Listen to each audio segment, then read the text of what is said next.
আগামীর বাংলাদেশে চাঁদাবাজ, সন্ত্রাস, পাথর দিয়ে মানুষ হত্যা মেনে নেওয়া হবে না, হবে না, হবে না।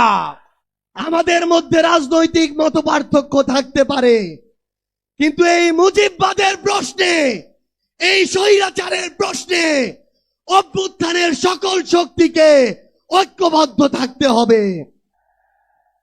সংগ্রামী সহযোদ্ধারা, এই বাংলাদেশে আর ভারতীয় আধিপত্যবাদের জায়গা হতে দেয়া যাবে না। আপনাদেরকে একটি কথা স্মরণ করিয়ে দিতে চাই, আপনারা যদি ইসলামী রাজনীতি করেন, ইসলামী মূল্যবোধকে সামনে রেখে কথা বলেন, নিশ্চয়ই আপনারা জানেন আল্লাহ তাআলা মানুষকে ধন সম্পদ এবং ক্ষমতা দিয়ে এবং নিয়ে পরীক্ষা করে। বিসমিল্লাহির রহমানির রহিম।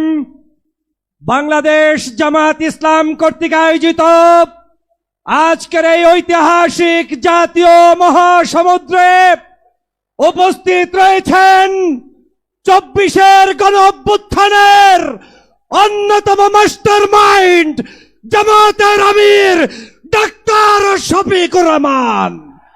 সংগ্রামী সহযোদ্ধা ভাইয়েরা, আগামীর বাংলাদেশে চাঁদাবাজ, সন্ত্রাস, পাথর দিয়ে মানুষ হত্যা মেনে নেওয়া হবে না, হবে না, হবে না। প্রিয় সংগ্রামী যোদ্ধা ভাইয়েরা, আপনাদেরকে স্মরণ করিয়ে দিতে চাই 2013 সালে নিজামী, সাইদি, মুজাহিদ, কাদের মোল্লা, আলী হাসান সহ যাদেরকে হত্যা করা হয়েছে তার রক্তের নজরানা দেওয়ার জন্য সমগ্র ঢাকার অলিতে গলিতে সকল মানুষ আজ বিস্তার করছে, ঠিক কিনা বলো? নারায়ে তাকবীর, নারায়ে তাকবীর। অতএব সেই রক্তের জবাব দিতে হবে।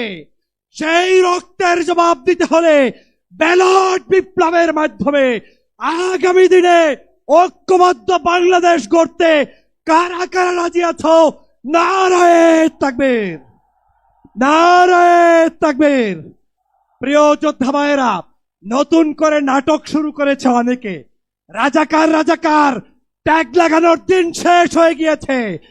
বাংলাদেশে এখন থেকে স্বাধীনতার 54 বছর পরে যারা এই রাজাকার শব্দ উচ্চারণ করে ইসলামী ঐতিহ্যকে ধ্বংসের ষড়যন্ত্র করবে, তাদের দাঁত ভাঙা জবাব দেওয়ার জন্য সবাইকে প্রস্তুত থাকতে হবে।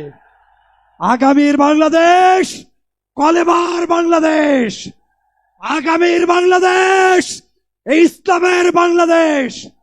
মাহজাব চিনি না, আলেম ওলামাদের মধ্যে বৈষম্য দেখতে চাই না। বাংলাদেশের সমগ্র রাজনৈতিক ঐক্য করতে হবে দেশ বিনির্মাণের জন্য। সেই উদাত্ত আহ্বান জানিয়ে জামাতের নেতৃবৃন্দকে আমাকে এখানে সুযোগ দেওয়ার জন্য ধন্যবাদ জানিয়ে বক্তব্য শেষ করছি। আল্লাহ হাফেজ।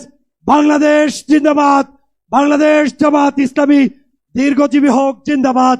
আসসালামু আলাইকুম ওয়া রাহমাতুল্লাহি ওয়া বারাকাতুহু। 2024 সালের ছাত্র জনতার অভ্যুত্থান পরবর্তী এই নতুন বাংলাদেশে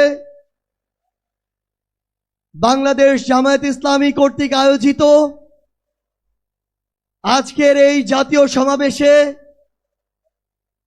বাংলাদেশের ছাত্র জনতা, আমার অভ্যুত্থানের সহযোদ্ধা, জাতীয় নেতৃবৃন্দ, সকলকে জাতীয় নাগরিক পার্টি এনসিপির পক্ষ থেকে সশ্রদ্ধ সালাম। আসসালামু আলাইকুম ওয়া রাহমাতুল্লাহ। সংগ্রামী সহযোদ্ধারা, অভ্যুত্থানের 1 জুলাই পেরিয়ে আমরা আরেক জুলাই এসে উপস্থিত হয়েছি, কিন্তু বাংলাদেশ থেকে মুজিববাদীদের ষড়যন্ত্র এখনো শেষ হয়নি। গোপালগঞ্জে এখনো মুজিববাদীদের আস্তানা ঘেরে রয়েছে। মুজিববাদীরা এখনো বাংলাদেশের বিভিন্ন জায়গায় সক্রিয় রয়েছে। এই মুজিববাদ একটি আদর্শ, শুধু আইনি ভাবে এই মুজিববাদের মোকাবেলা করা যাবে না। আমাদেরকে অর্থনৈতিক ভাবে, রাজনৈতিক ভাবে, সাংস্কৃতিক ভাবে এই মুজিববাদের কোমর ভেঙে দিতে হবে। আমাদের মধ্যে রাজনৈতিক মতপার্থক্য থাকতে পারে, কিন্তু এই মুজিববাদের প্রশ্নে, এই স্বৈরাচারের প্রশ্নে অভ্যুত্থানের সকল শক্তিকে ঐক্যবদ্ধ থাকতে হবে। সংগ্রামী সহযোদ্ধারা, এই বাংলাদেশে আবারও নতুন করে মুজিববাদী ভারতপন্থী শক্তিগুলো এখন সক্রিয় হচ্ছে। আমাদের মধ্যে মতপার্থক্য থাকতে পারে, কিন্তু এই বাংলাদেশে বাংলাদেশপন্থী ব্যতীত কোন দেশপন্থী, কোন বাদপন্থী, কোন শক্তির আর জায়গা হবে না। সংগ্রামী সহযোদ্ধারা, এই বাংলাদেশে আর ভারতীয় আধিপত্যবাদের জায়গা হতে দেয়া যাবে না। অন্য যে কোনো দেশের নামের কোন আধিপত্যবাদের জায়গা এই বাংলাদেশে হতে দেয়া যাবে না। সংগ্রামী সহযোদ্ধারা, হাজারের অধিক ছাত্র জনতা জীবন দিয়েছে। আমার হাজার হাজার সহযোদ্ধা আজকে আমার সামনে রয়েছে। আমাদের একটা আকাঙ্ক্ষা ছিল, গত জুলাইয়ে ওই আগস্টের 5 তারিখে আমাদের যে স্বপ্ন ছিল, আরেক আগস্ট আসতে চলেছে, আমাদের সেই স্বপ্নগুলো পূরণ হয়নি। অন্তর্বর্তীকালীন সরকারের কাছে আমরা সুশীল সরকারের ভূমিকা চাই না। আমরা তাদেরকে অভ্যুত্থান পরবর্তী সরকারের ভূমিকায় দেখতে চাই। আমরা স্পষ্ট করে বলতে চাই, অভ্যুত্থান পরবর্তী বাংলাদেশে আমাদের বিচার লাগবে। এই বাংলাদেশে খুনি হাসিনার বিচার হতেই হবে। খুনি হাসিনার বিচারের রায় হতেই হবে। খুনি হাসিনার বিচারের রায়ের কার্যকর আমরা দেখতে চাই। আমরা স্পষ্ট করে বলতে চাই, এই বাংলাদেশে বিচার বিভাগকে কোন দলের বিচার বিভাগ হিসেবে আমরা দেখতে চাই না। আইন শৃঙ্খলা রক্ষাকারী বাহিনীকে ক্ষমতার তোষামত করা বাহিনী হিসাবে আমরা দেখতে চাই না। আমরা স্পষ্ট করে আপনাদেরকে বলি, 72-এর মুজিববাদী সংবিধানকে এক পাশে রেখে কোনদিন এই বাংলাদেশপন্থী বাংলাদেশ সম্ভব নয়। আমাদের নতুন সংবিধান লাগবে, আমাদের গণপরিষদ নির্বাচন লাগবে, আমাদের নারীদের অধিকার আমাদের নিশ্চিত করতে হবে, আমাদের সংখ্যালঘু ভাই বোনদের অধিকার আমাদের নিশ্চিত করতে হবে। আমরা 1947 সালের উপনিবেশ বিরোধী যে আকাঙ্ক্ষা, 71-এর স্বাধীনতার যে আকাঙ্ক্ষা, 24-এর মুক্তির যে আকাঙ্ক্ষা, সেই আকাঙ্ক্ষাকে ধারণ করে ঐক্যবদ্ধভাবে আমাদের আগামীর বাংলাদেশ গড়তে হবে। আমরা স্পষ্ট করে সর্বশেষ একটি কথা বলে যাই, ফ্যাসিস্ট বিরোধী 24-এর শক্তি আমাদের ঐক্যবদ্ধ থাকতে হবে। তবে ঐক্যবদ্ধ মানে এই নয় যে আমরা কারো অন্ধভাবে দালালি করব। কেউ যদি চাঁদাবাজি করে আমরা সেটা মুখের উপরে বলবো, কেউ যদি সিন্ডিকেট চালায় আমরা সেটাও বলবো, কেউ যদি দখলদারিত্ব করে আমরা সেটাও বলবো। তবে আওয়ামী লীগের প্রশ্নে আমরা ঐক্যবদ্ধভাবে আমাদের লড়াই চালিয়ে যাব। সংগ্রামী সহযোদ্ধারা, রাজনীতিতে প্রতিদ্বন্দ্বিতা থাকবে, প্রতিযোগিতা থাকবে, কিন্তু রাজনীতির যে সৌন্দর্য, এই সৌন্দর্য যেন আমরা ধারণ করি, তাহলে এই আগামীর বাংলাদেশ সামনের দিকে এগিয়ে যাবে। রাজনৈতিক প্রতিদ্বন্দ্বিতা যেন ব্যক্তি আক্রমণে কোনোদিন রূপ না নেয়। ইনশাআল্লাহ ফ্যাসিস্ট বিরোধী 24-এর শক্তি ঐক্যবদ্ধভাবে আমরা আগামীর বাংলাদেশ গড়ে তুলব। আপনাদের সাথে আমাদের আবারও দেখা হবে লড়াইয়ের রাজপথে অথবা বিজয়ে। ইনকিলাব জিন্দাবাদ। বিসমিল্লাহির রহমানির রহিম।